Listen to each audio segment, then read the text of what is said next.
Okay, today we're recording a podcast, and with us is Xenia. I'll let her introduce herself because the name is too difficult for me. She comes from Nicosia and she will introduce herself right now. Hello everyone, my name is Xenia Economidu and I'm a coach and also use hypnosis as a tool. So she will brighten our day with like how she's using this tool, hypnotherapy, and the way she's coaching. With us is also Svetlana. She just had a hypnotherapy session from her, so maybe they can actually start by having a little bit of exchange of information about it. So watch us. It was interesting. It's not my first hypnotherapy, of course, but still, I'm very tired. Not to put down the hypnotherapy, but it feels like after a good work, after a good day of work, you feel that satisfied, tired. Yep. That empty, nice, tired feeling is there. So it was a really good session. Yeah, lots of things came up. I think a couple of good ones, the juicy ones, cleared out. So yeah, I would do it again. I'm so happy to hear about that. If the offer is there, because I had a lot of resistance during the session, and I was getting rather irritated, and of course I understand that it's my resistance, and in the session it would come up, but still, if you didn't get too annoyed with me, I would do it again. Of course Yeah. not. So maybe you can tell us also how come you actually go in that direction. Why becoming a coach and a hypnotherapist? Okay, yeah, sure. So I've been following personal development training for many years now, and I've had my first Tony Robbins event in 2015 in London, which was life changing for me, and it was all about believing there is more and we can do more and not feeling trapped, and so that shifted my life completely. So ever since, I've been following him together with other people. I've been working on myself, both therapy and coaching, and when COVID broke out and we had to stay home, all my attention was into trainings and videos and educational videos and YouTube and all sorts of platforms with personal development trainings. And that's how I came across Marisa Peer through the Mind Valley platform in the first lockdown, when we used to work from home, and that was 2 years ago. And we could not go out of the house, so until the time I went to bed, all I used to do was Mind Valley and all sorts of Tony Robbins training, etc. So I came across your content, and I remember I was quite prejudiced against hypnotherapy, and because of all the time I had, I was like, okay, let's check her out. I mean, I used to be flooded with emails about her, so I was like, okay, let me just do her masterclass and see what she's all about. Yeah. And at some point she was explaining how hypnotherapy works and how she developed this method called RTT, Rapid Transformation Therapy. And I remember at some point she said, okay, let me demonstrate, on you, and you go back to the first images you can remember about you not feeling good enough. And I was like, no chance for this to work, I mean, it was a playback, it was recorded. I was like, no chance. And I was so certain it wouldn't work, and I would see no images. And she even said, make sure you have no distractions. And I was like, waiting for my delivery, my food and stuff. So I was like, I wasn't even there, right? But I was, and I really wanted to stop the recording. But then I said, let me just finish it so I can, put tick in my list I had of master classes I wanted to watch. So she went back, and I went back to 3 scenes of not feeling good enough, and I was so amazed and so surprised. And I was, in therapy at the time, and I was like, so many years in therapy, and we didn't even touch upon these, roots, talk therapy.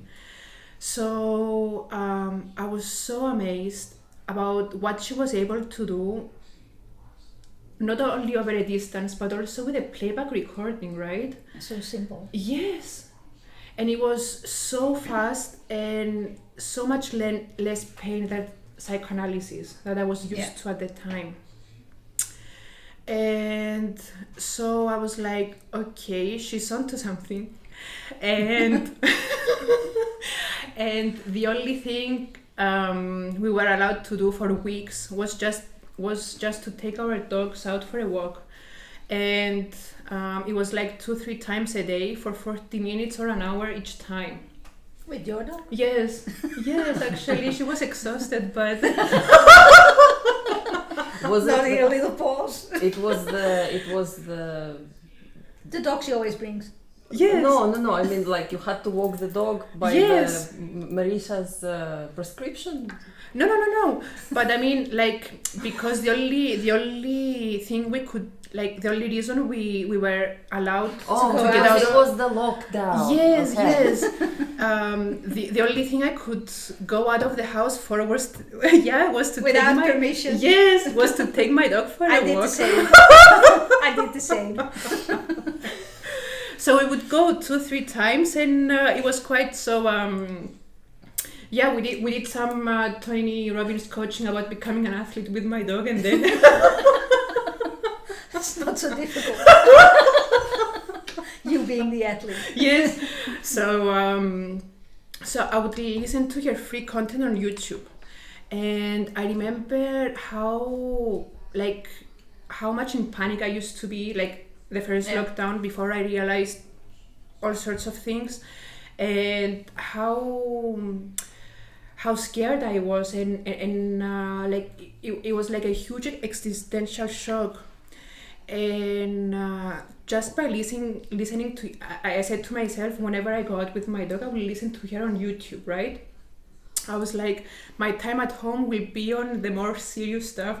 So I would listen to her YouTube videos, and I noticed myself after like 10 days or a couple of weeks, I felt so optimistic and so comfortable in my skin, and so confident in my femininity and about everything that was happening. And I was like, how? I mean, I was comparing the external circumstances and how I felt, and then nothing changed. I mean, external circumstances, nothing changed. And just by listening to her content, I saw a huge difference in myself.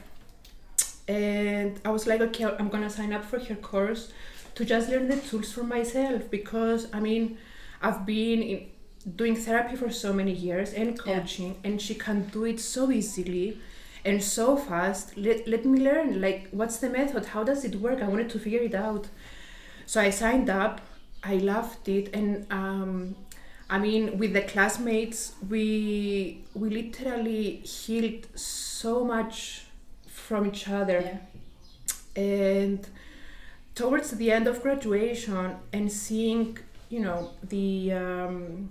the effect it had both on me and both, like, on my classmates, me as a therapist, I was like, maybe I can do this, maybe this can be part of my tools that I offer. So this is how pretty much it came along, out of nowhere, actually. Mm-hmm. So what do you think is actually important for a therapist to do, you think? What kind of qualities do you need when you have seen this easy way developing in yourself?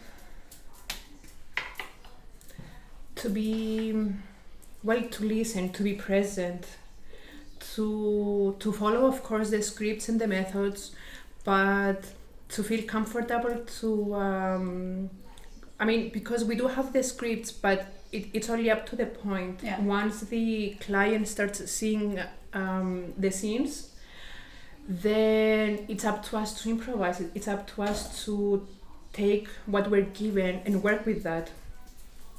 So to feel comfortable to work with that, with the client,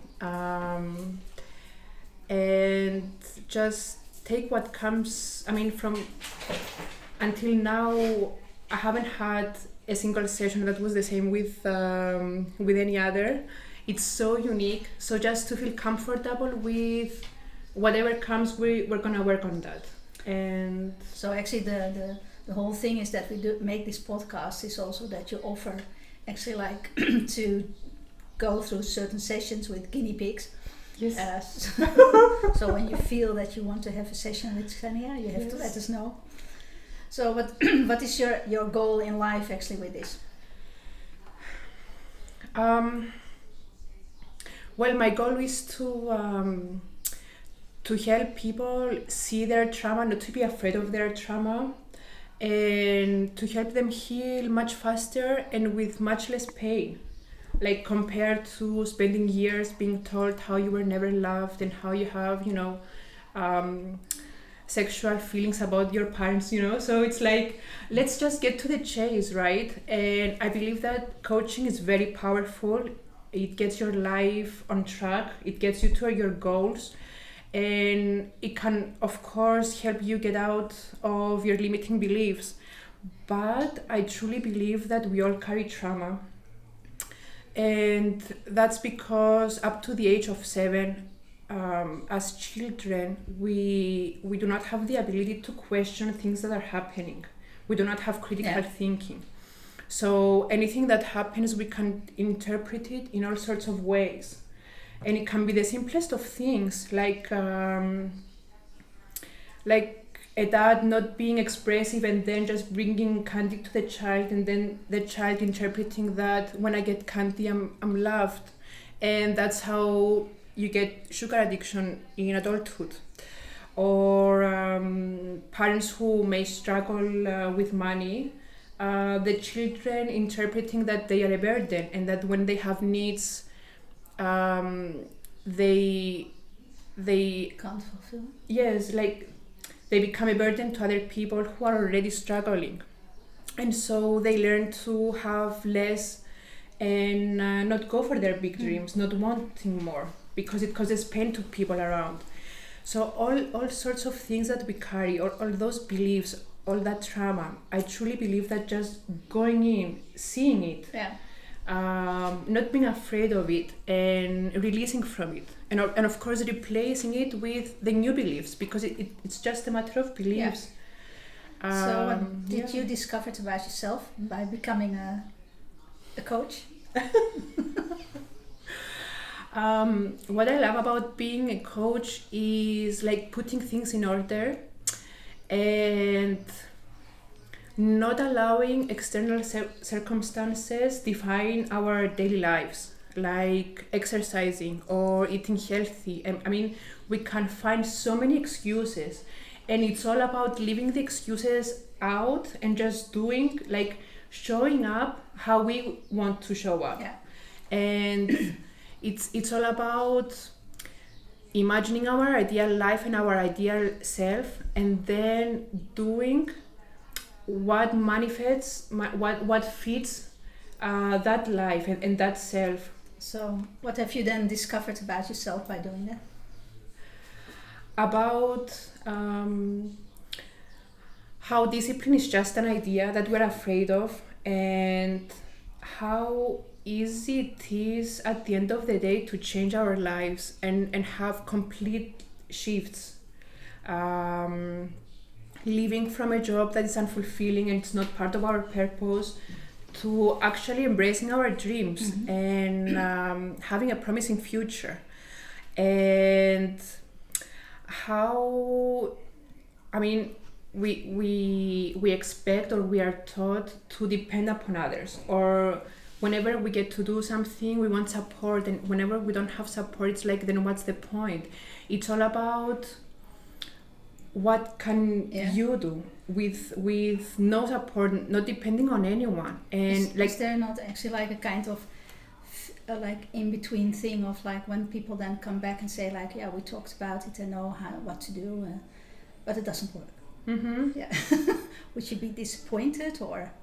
No, of course not. It's about actually realizing that the responsibility of our lives, it's all upon us, and it's all upon us to build this life on a daily basis. Sometimes more, sometimes less. Like we have habits, and sometimes we're more disciplined than others, but it's up to us. So when we realize that, there is this hunger, like I want to do more and I want to reach that life soon. And but I just saw you working with Svetlana, yes.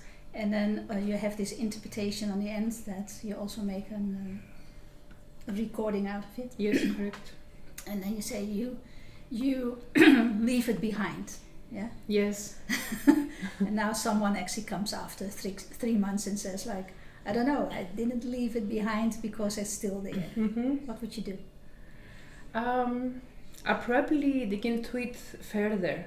I mean, there are times that follow-up sessions are needed, and we would see why that person is having a hard time letting go, because I mean, there are tools in RTT that it can be a fear that keeps us isolated or has made us believe that playing small is safe.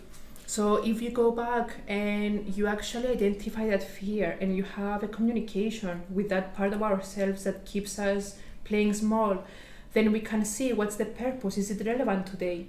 If I developed this mechanism when I was 3 or 7 or 10, and it was age appropriate at the time, and it did keep me safe, do I actually need it now? I mean, what has changed? I actually have more control. I'm much more capable. So can I let that go? And yeah, sometimes it's just about digging further. Digging further. Yes. So where do you think we have to dig in today? Where do you want it? Where do you want me?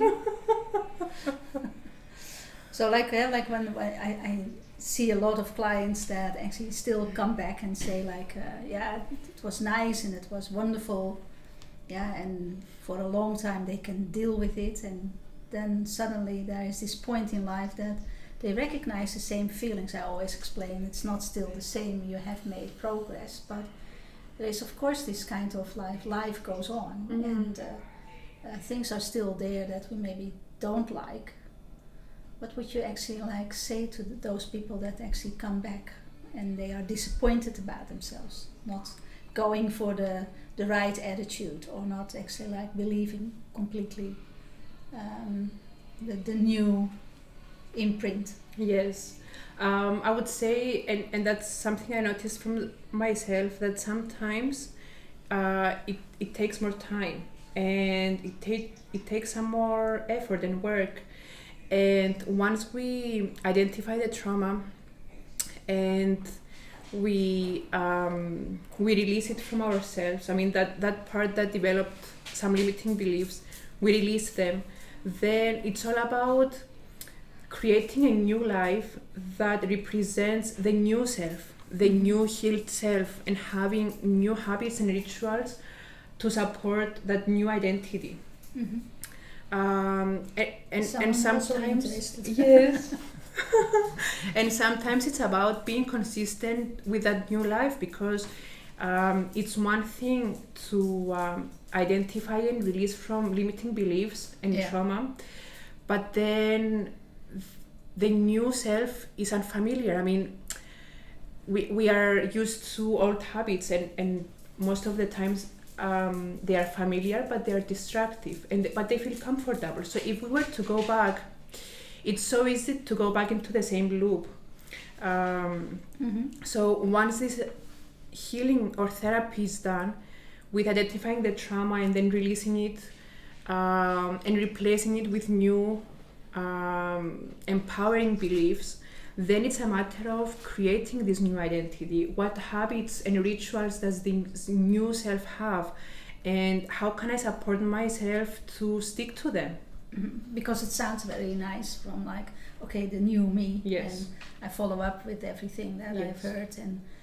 But yeah, the new me is still actually in the same environment. Yes, it actually takes a lot of work. Yeah. So what is your definition about counseling or coaching?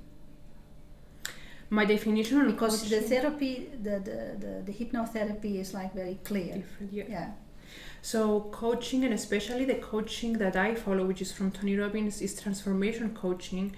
It's all about identifying limiting beliefs and believing that we can play big, we can dream Yeah. big, and We may dream big. yes, Yeah. and we are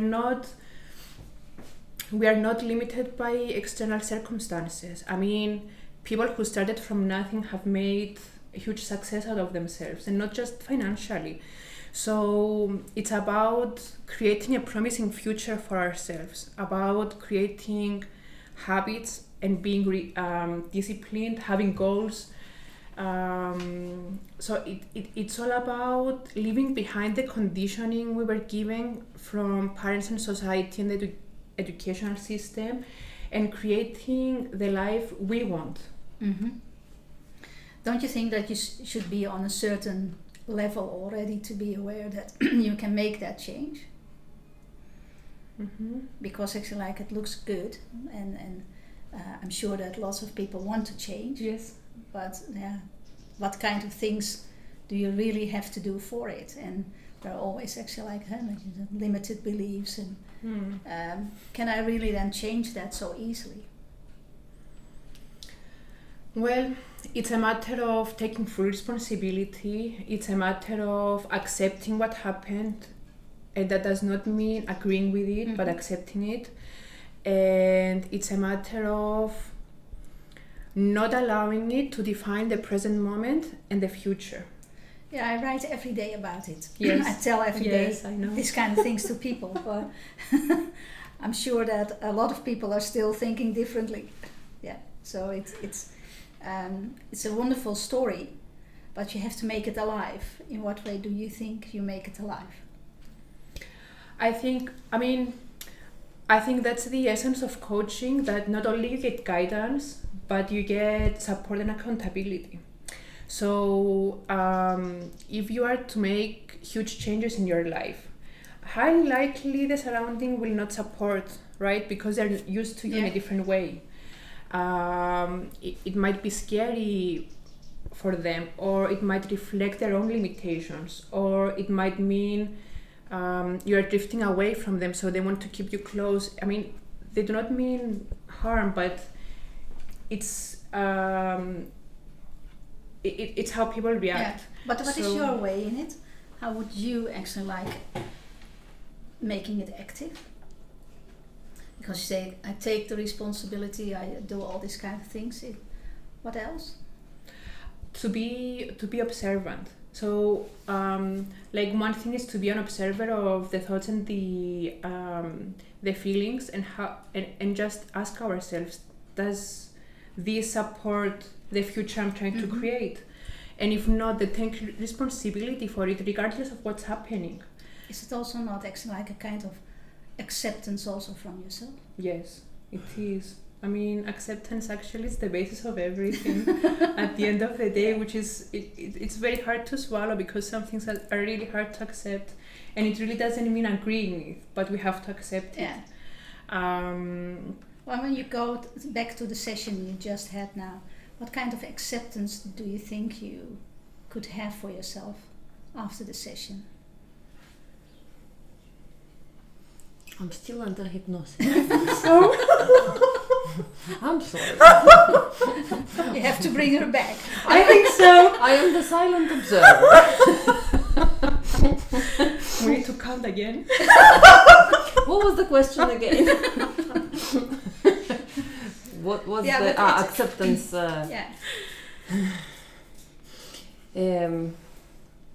It's already actually talking about resistance, or having that kind of acceptance for ourselves. Acceptance of the fact that in the heat of the session, you just, and I know that you would say, when you say, I don't know, it's only a child's position that is trying to get out of the situation. But I really couldn't make anything out of it. So I kept saying, in my head, maybe not so much aloud, that I don't know, just leave me alone. And then to the end of the session, I was like, okay, I don't know.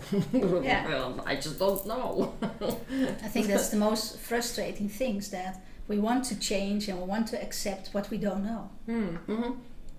And I think especially that acceptance of I don't know is sometimes also okay. Mm. Yeah, at that time you don't know.